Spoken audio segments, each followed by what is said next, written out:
Welcome back, I'm Kylie, and today I'm going to blind react to Graham Stephan's latest upload, Top 10 Side Hustles, how he makes $10,000 per month. So I'm the CEO of a biotech startup, but I like to analyze things and I like to look at side hustles and I like to look at all these different things, and maybe I can give you some insight into how I view things and look at things at scale and their feasibility from a small level to a large level, even being resource constrained. I also like to dig into some Excel, so I may bring out some Excel along the way and do some actual analysis of some of these recommendations. So let's get into it. What's up, Graham? It's Guys here. So I'll be honest, not only have I seen every single side hustle video imaginable on YouTube, but I've also tried nearly every single one of those options throughout the last 12 years. That's a lot. And let me tell you, even though I failed miserably at creating my own Amazon ebook that sold a grand total of 5 copies, some other side hustles were incredibly rewarding and wound up making quite a lot of money. In fact, I still do many of these side hustles today because they take next to no time, they're extremely profitable, and almost anybody could do them at any age to make an extra $20 to $200 a day without having to resort to signing up for clinical drug trials, selling your kidneys for beer money, scalping $600 a month, or having to resort to an MLM on the weekends. So without further ado, these are my top 10 favorite side hustles. Side hustle ever is by smashing the subscribe button and signing up for my weekly video recap newsletter, because I post a lot of videos, and if you want all the information condensed down. So Graham's actually working on a new newsletter. I had no idea that, but these seem to be coming back. I mean, you look at some of these like Morning Brew, and there's like the DTC newsletter and a few other newsletters that are coming back. I think Morning Brew actually got acquired. So I wonder if Graham's positioning himself to sell an asset or to develop something that can bring him some bigger liquidity along the way. I don't know. Into an easy to read post, I got you, with the link in the description. So thank you guys so much for doing that. And with that said, let's begin. All right, so to start things off, we're gonna begin with the basics of creating a second source of income. And the quickest one that almost everyone could begin implementing immediately is dividend income. Of course, you might be thinking to yourself, but Graham, dividend income isn't a side hustle. Initial reaction to dividend income is, yeah, I mean, not really a side hustle, but it definitely is a way to make money on the side. The biggest problem being that you have to have a good amount of money to make money, and especially anything meaningful. That's just sweet, sweet passive income. And that's somewhat true, but the purpose of a side hustle is to create multiple sources of income, of which this one is probably the easiest to do right now. Here's how this works. Anytime you go and buy a stock, what you're really buying into is a small piece of ownership in the company. And when that company posts a profit, sometimes they'll pay you back a portion of what they make in the form of a dividend. As a few examples, it's reported that the average dividend in the financial sector is... So average dividend of 4.17%, I see it up here on the screen. I mean, that's not bad. That's actually pretty good. I don't know how sustainable that is, being a financial analyst for a really long time. I guess it's pretty sustainable, but if you put all your money into a company that's paying out 4%, that's fairly risky. And so even if you put $1,000, that's only $40 a year.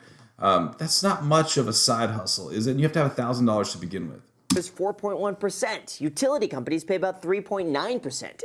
Others, like consumer goods, healthcare, and industrial, pay about 2.2%. That means if you invest $100 into one of those stocks, you could make anywhere from $2 to $4 a year for doing absolutely nothing besides clicking a few buttons on your phone. Now with this one, of course, I get it. It technically takes money to make money. But if you have the income and you don't mind investing it, then dividends could make a fantastic side hustle. And trust me, once you start, you're not going to want to stop. Yeah, he's definitely right on. Once you start, you're not going to want to stop. I mean, that's compound interest. That's like finance 101. If you're making any money or you're putting anything into an IRA or if you're doing any investing whatsoever, dividend income, so you can compound and grow your portfolio, is a huge concept that, I mean, I guess could be considered a side hustle, especially since this is not supposed to be your main job. So yeah, I agree.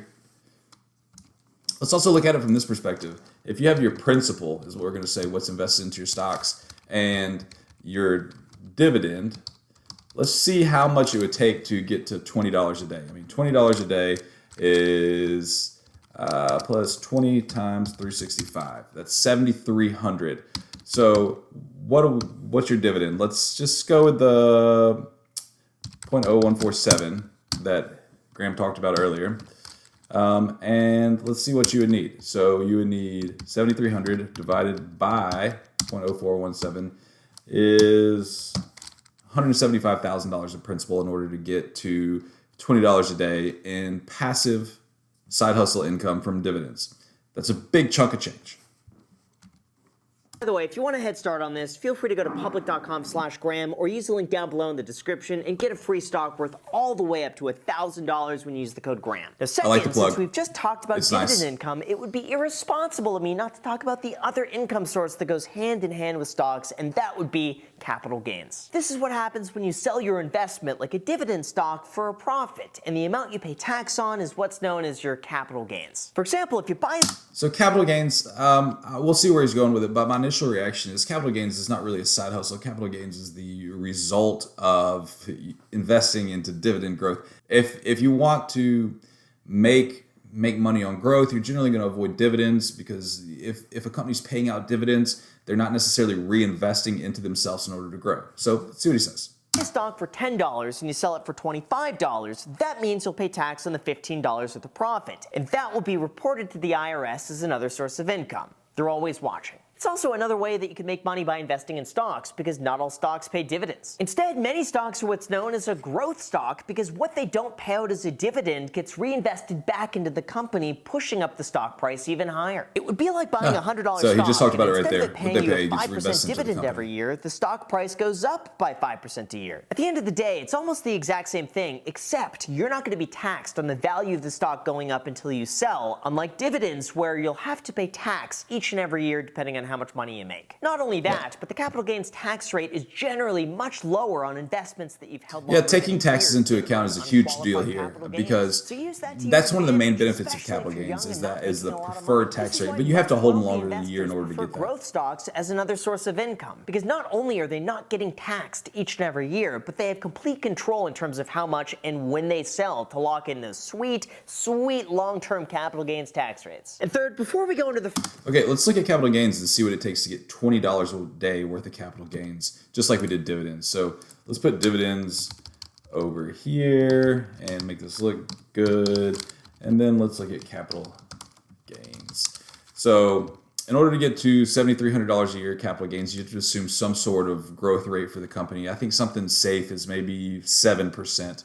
So let's say growth rate is 7%. And so starting value is here. We need the ending value to be $7,300 greater than the starting value. So the ending value needs to be the starting value plus $7,300. And so basically we just need to see what is that, right? So, I mean, we can basically deduce that in our heads and say that if the starting value is 100 grand, then the starting value times 1 plus the growth rate is 107,000, with the capital gains being the difference between the ending value and the starting value, which is about, let's say daily, is 19.178. It's close enough. So let's say that you need 100 grand in order to make $20 a day in side hustle income from capital gains, which is, half of what you needed for the dividends. So I would say it's getting more attainable to most people. Free options, there's one more that could potentially make you a lot of money depending on how involved you want to be, and that would be rental income. Now, I don't think you need to buy a property with 20% down in a highly competitive market with all cash investors to make this work. Okay, I'm glad you went ahead and went right into rental hacking or other things, because, rental income is one of those things that's obviously more unattainable than others. But I would say we're working our way down the list from huge starting values, huge starting dollar figures, to maybe something more attainable to still get to that $20 a day.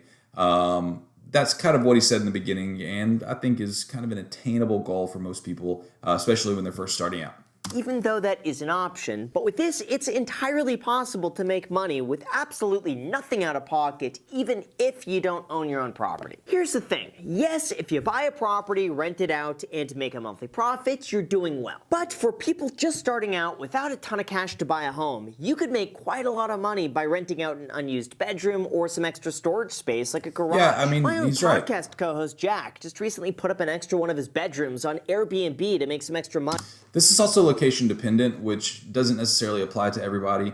If you live in a major metropolitan area, I think this is a really easy way to potentially make an extra, few $100s a month, if not more. But if you live in some other more rural areas where there's way less demand for Airbnbs, then this may not be that good of a strategy. Let's see what it says. Money, and he wound up making an extra $100 a night just for taking on the occasional guest. I've also seen people rent out a portion of their entire garage for anywhere from $200 to $500. $200 to $500 a month. That's got to be LA prices. A storage unit around me is like $100 for a pretty big one, air conditioned even. So it's kind of high. A month, which is cheaper than a storage unit and sometimes works way better for your neighbor down the street who wants an extra parking spot for their 1994 McLaren F1. My neighbors don't have McLaren F1s. And best of all, even if you rent your home, as long as your lease agreement allows for additional tenants, you could use this exact same strategy to offset your own cost of living. I've had so many friends rent out a 4 to 5 bedroom house for $4,000 a month, only to sublease those bedrooms for $1,500 a month each, giving... So actually, I did this in college. Whenever I started my bachelor's degree, I did this exact thing. I had some money saved up and I bought a house. And as a result, I rented out the bedrooms to some friends even, and they paid me every month enough to cover the mortgage and the utilities. And at the end of the 4 years after I graduated, I sold the house and then I pocketed the gains. So this strategy does work. I've done it before. Them a free place to stay. So my thinking is this: if you have the interest in working with other people or living with a roommate or renting out some unused spaces, do it. But just be aware that it's not going to be 100% passive and there will probably be a... It's definitely not passive. You have to, be the one that manages the insurance. You have to manage all the taxes. You have to manage all the maintenance. You have to manage everything else, especially if you're the one that owns it.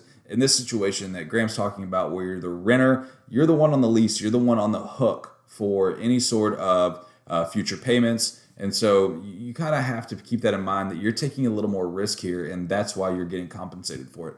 Learning curve until you make more consistent income. The fourth So let's look at rent income and see what it would take to get to that $7,300 a year range, which is about $20 a day. Once again, I've said that several times. And just let's use some ballpark figures that are common in the rental industry and see how realistic it is to get there and what you would need in order to put down.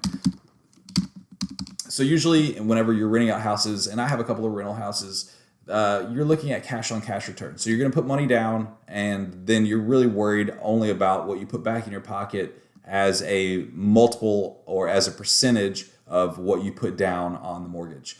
So if, let's say down payment, and let's see return, and then return percentage. And let's see, we'll call this cash in pocket. Okay.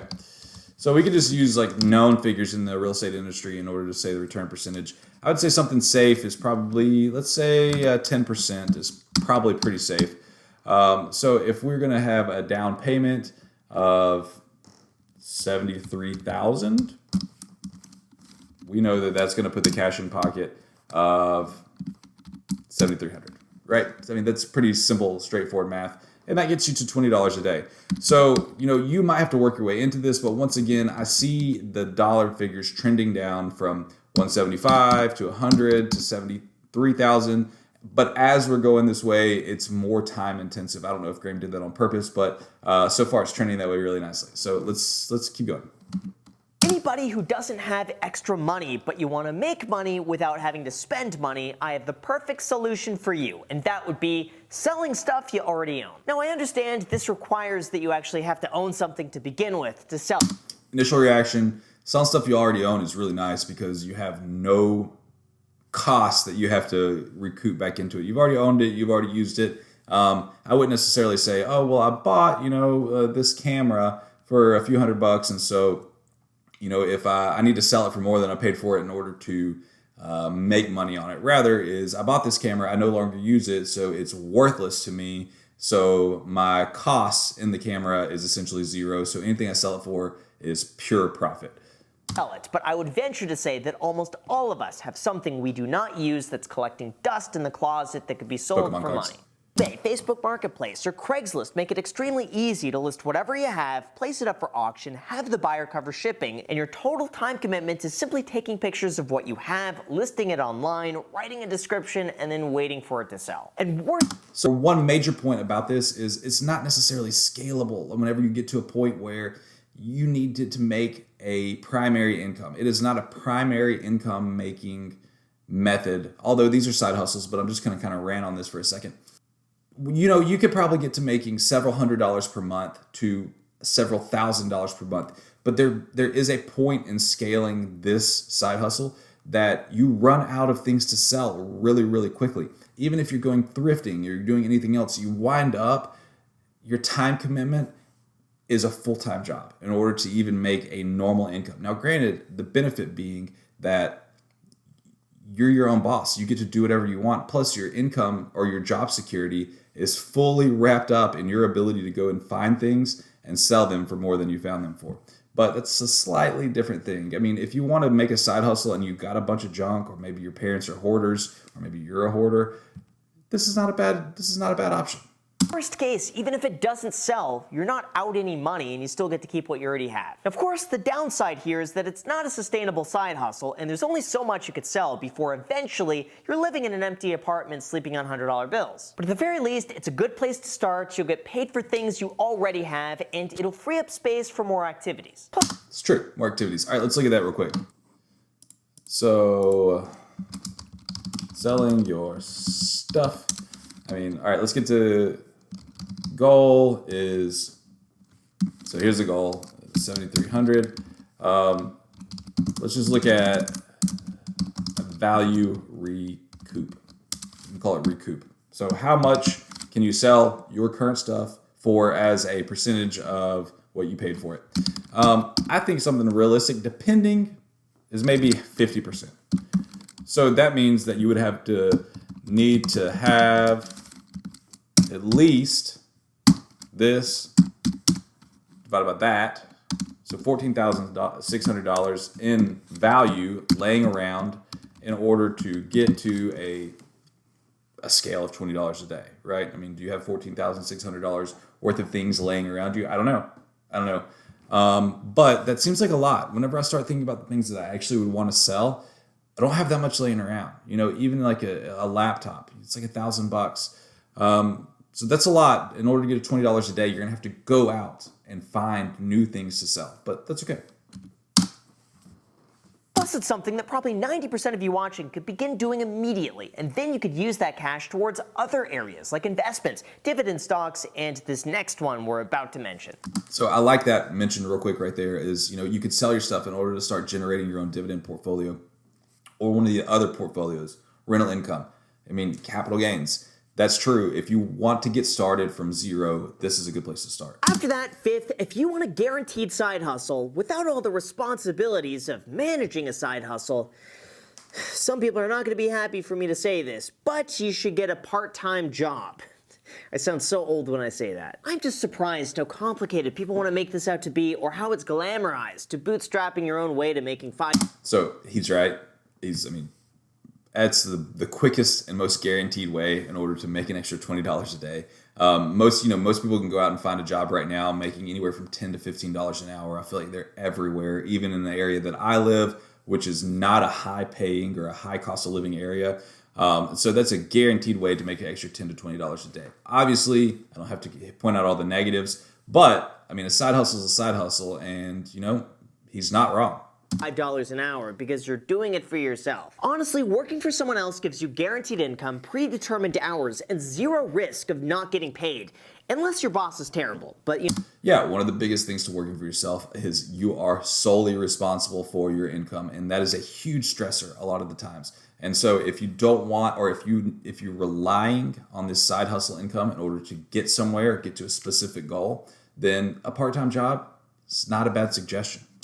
You know what, that's besides the point. So traditionally, if you want to earn a little extra money, part-time work is generally the first thing that comes to mind. It doesn't need to be... One other quick little note on that is, I'm looking at things through the lens of scale. Obviously, this doesn't really get you that far ahead. It gets you to a higher level of income, but it's still linear. So you're still going up a path like this. Whereas what I'm always looking for, being in the startup space and as an entrepreneur, I'm always looking for that non-linear curve that grows exponentially as you put in the effort, as you kind of build the effort. So, you want to get a backlog that you build off of, and slowly but surely you start to get that exponential growth after you grind it out for a few years. That's what I'm more interested in personally. But if you're interested in getting ahead, getting into dividend income, getting into capital gains, rental income, maybe you just need to save up $15,000 or $20,000 in order to get your first rental property.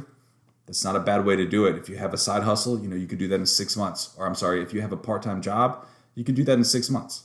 Glamorous, and it doesn't have to pay you an exorbitant amount, but if you're willing to do some extra work for a local business, work for somebody else, or do some work after normal hours, evenings, or weekends, then look for potential options within your city. Check Craigslist, LinkedIn, Monster.com, Facebook, Meta, or any other job sites to see what's available. And with record high job openings, chances are you have more leverage than you think. Now sure, this might also include driving for DoorDash, delivering groceries, washing dishes at a local restaurant. So the other thing this can be is if you want to start your own little side hustle working for other people. So, you find a part-time job that is in the area that you want to grow a business anyway. They could be your first client. You go and you get paid as a W-2, but eventually transition to a 1099 and go find other clients similar to them that need the same services you're providing to them. It's a great way, low-risk way to start your own business. The 6, even though this one takes significantly more work and it's pretty much the exact opposite of our last option, it could also be very financially rewarding, and that would be starting your own business. I seriously think this is one of the most underutilized income sources that enough people don't take advantage of. So obviously, I'm a huge fan of this. It's not a side hustle in general, but depending on what you're doing, there's a lot of options out there. And you need something to fall back on. I just want you to think about this and ask yourself, what do you do between the hours of 6 p.m. and midnight every single night? That is 6 hours a day. If you're starting your own business, you will be working. That's all I can say. If you're into it, you will be working between 6 and 10. And that's okay. I think that's what Graham is starting to point out, is you have the time. It depends on your goals. Day, or almost another entire full work day on top of a normal work day that most people just completely let go to waste. If you want to get ahead or you want to make more money, use this time and let it count. As an example, this channel for the first 2 years was my side hustle that I would do after 6 p.m. until probably 1. This channel is my side hustle. This channel is my side hustle just because I really like doing it. Also, there's huge benefits in me doing or creating content around a personal brand. It not only helps me, but it eventually helps my startup company. It eventually helps everything else I'm doing so that we can have an audience to outreach to. In my opinion, there's nothing more valuable than having an audience that trusts what you tell them. As long as you are trustworthy and you give out good information and good valuable advice along the way, as long as you offer value to your audience, I think they'll give you that value back. And so if you have no reason to create an income right now, really creating content seems to be your best long-term strategy. I fully believe that. 1 o'clock in the morning almost every single night. I did that for years until eventually I went full-time because I enjoyed it so much. But that wouldn't have happened at all had I not used my nights doing something that I was really excited about. This will put you... So Graham uses nights. I use the mornings. I generally get up really early in the morning before the rest of the house is awake, before the rest of the world is awake, and spend a couple hours just trying to create content. I trash a lot of what I do. I'm still a really small content creator. I've only been doing it for a very short period of time. But the important thing is that I'm creating. And so I think over time, my content will get better and I'll reap the rewards. It'll just take time. 7th, if you don't want the obligation of running your own business or the time commitment of agreeing to do a part-time job, but you still want to make fat stacks of cash without a lot of work, consider doing focus groups. This is something I did throughout my early 20s. So I was not expecting focus groups. Here's the thing. I really know nothing about focus groups. I've never done anything like that. I've never even used them. I didn't know they were still a thing because usually in today's era, focus groups are seemingly less in vogue. Maybe with Fortune 500 companies, they may be more of, but now most companies, instead of doing focus groups, they just run ads on Facebook, Instagram, somewhere else, and they see the reaction that way. They gauge the reaction that way. Plus, it's a little bit better of a metric than focus groups because you have hard analytics that you can look at versus soft analytics, which are basically judging people's reactions. 20s when I had the extra time, and I would make anywhere from $5 to $500 for a few minutes to a few hours worth of work during a time where I wasn't doing anything anyway. And for anyone not familiar with what this is or how if you this can works, find it, by all companies means. want your opinion on their upcoming products or services so that once they go to market, they know exactly what the consumer wants. To do this, they rely on focus groups to get unbiased feedback on what they have to offer, and then they can make adjustments accordingly. The payout for these usually ranges depending on how long it's for, whether or not it's online or in person, or how niche of a demographic they're looking for. But Yeah, I think that's actually a really big key that he just hit on is how niche of a demographic. If you hit the parameters that they're looking for, I'm sure they'll pay you a good bit more than just some random online survey. But if you want to make a little extra money on the side, working just a few hours a month, this is absolutely a good way to do that. Now, Waith, we're going full. All right, let's look at that. How much do you have to make? All right, let's see. Focus groups. Focus groups. Average pay. I'm going to assume the average focus group pay. Let's just see if we can find something here. Average focus group pay. You can make $30 to $50 per focus group. Some very specific focus groups you can pay up to $450 an hour. I don't think anybody's going to find that. So let's just say that we, on average, make $45. I think that's relatively reasonable. Yearly goal, once again, 7,300. So number of groups needed. So how many do you have to show up to or do? It's just 7,300 divided by 45. So that's 162. That's every other day doing a focus group in order to make $20 a day. I think that's kind of obvious there. That's a lot. Obviously, you need to target higher prices or be okay with going and spending 30 minutes a day. Now, if you could do these online, that's perfectly fine. You could do one a day without any problem whatsoever. And if you could do it in an hour or two, then even better. I don't know the availability of these online focus groups and if you can make $30 or $40 an hour doing it, but I would assume that if those are available, they're going to be very hard to find. Gary V on this one, and that would be flipping items for free online. And the best part about this is that you need $0 to start. For example, go to Craigslist and under the for sale section, you'll see a word free. Click that and it's items that people are just giving away. So that's a restoration hardware couch for free. That seems insane, but look at where the circle is on his Craigslist. It's right outside Calabasas, which is a pretty wealthy suburb of Los Angeles. So not surprised. I think that was probably strategic. Here's a coffee maker, perfect for coffee, now for sale at bankrollcoffee.com for free. Here's a literal grand piano, the same manufacturer that I paid bet it's out of tune, $16,000 but still, you for could probably for flip free. it. This is all something that the right person would pay money for with the proper advertising. So if you have the ability... And I think that's a key point that he hits on is if you can add value or make the item seem more valuable than some crappy picture on Craigslist and add a description and add detailed photos that inspire buying confidence, you can definitely do this. And that's the thing, just be a better salesperson. To pick up these items, move them, store them, and wait for the right buyer to come along, you could make some pretty decent money. And worst case, once again, this is 100% margin if you could find good free things. Now, with the materials, with building materials being so expensive, you can find things for free. Just be willing to put in a little work. If you go out and tear somebody's fence down, you could recycle all of the fence parts in order to resell them. 2x4s are like $7 or $8 a board right now.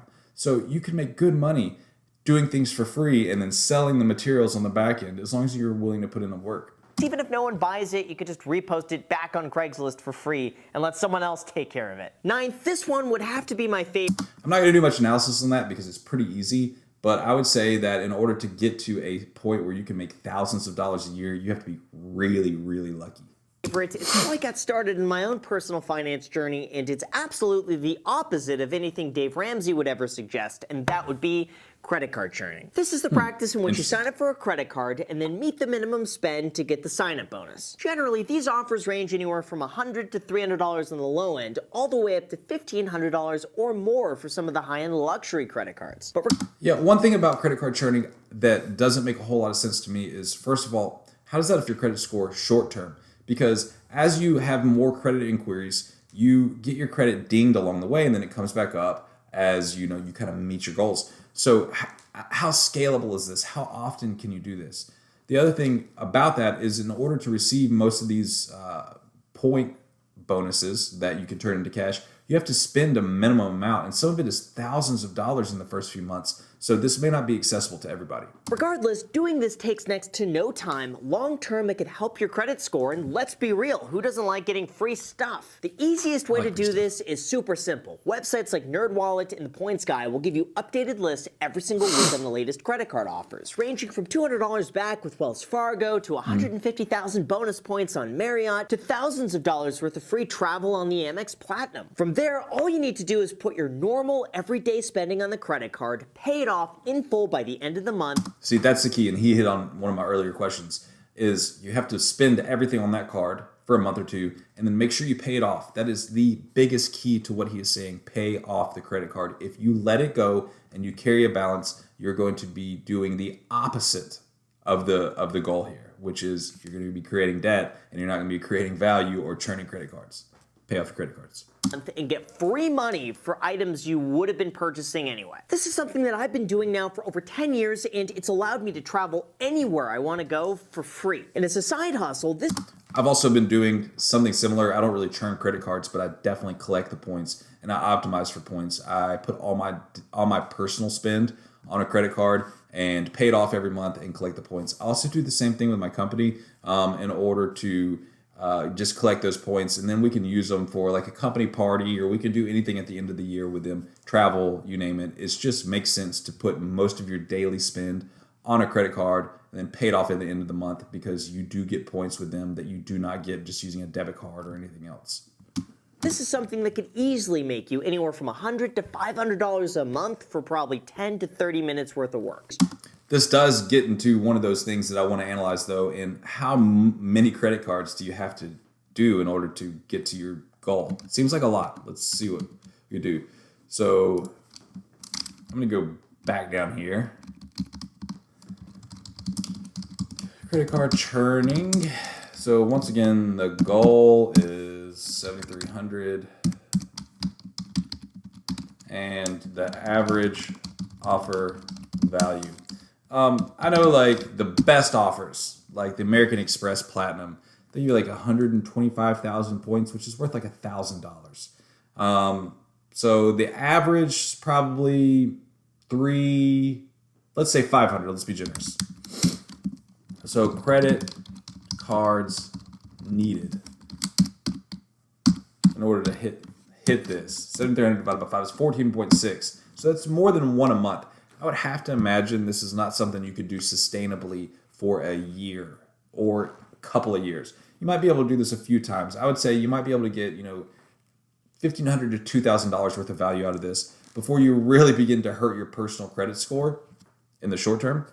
Or, maybe not. I could be dead wrong, but this doesn't seem like something that could get you to $20 a day. It definitely seems like something that could get you a few $1,000s, a couple of $1,000s. But I don't know that this is the goal of $7,300 or $20 a day realistically. Finally, my 10th favorite is to monetize one of your skills. The thing is, if you're good at something, or if you have a unique skill like calculus, building websites, this is kind of what I hit on earlier. Hit the like button on a video, learn to turn that into a business. Now, unfortunately, this isn't something I could give you specific guidance on, because it really depends on what you're good at. But think about what... Yeah, but this is kind of hits into other points he's made too. Starting a business, different side hustles. This is really the ultimate side hustle. Find what you want to do, and then monetize it, whether it's through content creation, selling your service, creating some sort of product or widget because you want to market it. There are so many options available out there, and it doesn't have to be something that has to be manufactured or produced. You could create digital content and then market it. You could create digital assets and then market them. And I'm not talking about NFTs or anything like that. I mean, you could create spreadsheets if you're a financial analyst like me, or you could create anything else and then learn to market them along the way. And then you create your value. And that's one of those more scalable, exponential curves that I look for, because I don't want to just have linear growth my whole life. What you have to offer, and then reach out to other people who could use those services. This is something that anybody could start with no money out of pocket, and the only cost is your time. So from every Yeah, and time is something that, we all have just a little bit more of in general. Now, that's a potentially dangerous way to think, but if you're a younger person and you have any sort of ambition, you will fill your time with learning skills necessary to monetize your knowledge. And granted, the value add along the way is ginormous. You can, if you are able to create something valuable on one side and then learn how to market it on the other side, you just doubled your own potential, because now not only do you have these skills over here, but you also know how to sell it over here. You know how to market it. So that's huge. Side hustle that I've talked about in the past, these ones are by far my top 10 favorite to make extra money with the least amount of work possible. After all, studies show that the more income sources you have, the more money you tend to make. So start. The other thing about that is, or kind of my parting thoughts, because I know Graham's wrapping up the video right here, is, the more income sources you have, the more you tend to make. That's true, but also the more secure you are. If you have multiple income sources and you hate your job, go quit your job, because then you can put more time into the income sources that you're growing on the side. It gives you options and it gives you security that you don't have otherwise. With one source of income, you are at risk. Even if you're working for somebody that you've been working for 20 years, that company could shut down. Your boss could decide that he doesn't like you anymore, or she doesn't like you anymore. Anything could happen. You could get a new boss who wants to come in and clean house. There is no telling, but job security isn't really secure. Or income security with one job is not really income security. You have to have multiple sources. If you're in control, you actually have the security. So those are my parting thoughts. Overall, I think this is a really good video, a really good introduction, and I think it's realistic. I'm not really into some of the other side hustles that are touted a lot, and I like that Graham didn't push some of the really popular ones that some of the other YouTubers are pushing, such as like drop shipping and some of these other things. I mean, that really, really is hard and is resource intensive, and I think it has no potential other than to waste your time. But maybe one day I'll do a video reaction on some of those, or do a video analysis on some of those. So in parting, let me go back to the spreadsheet. I like that we kind of trended down over time in cost. If I were to do one of these, I would probably focus initially on selling stuff to get it out of my way, and then I would use that money in order to start my own business or monetize my own skills, whether it's through acquiring additional knowledge in order to monetize my own skills or something along the way. And then as I grew my income, I would get into some of these other ones, such as dividend income, capital gains, and rental properties, in order to diversify and get multiple income streams, starting from grinding really hard early on. So if you like the content, please subscribe, please like the video, and hopefully I'll see you again soon. Thanks.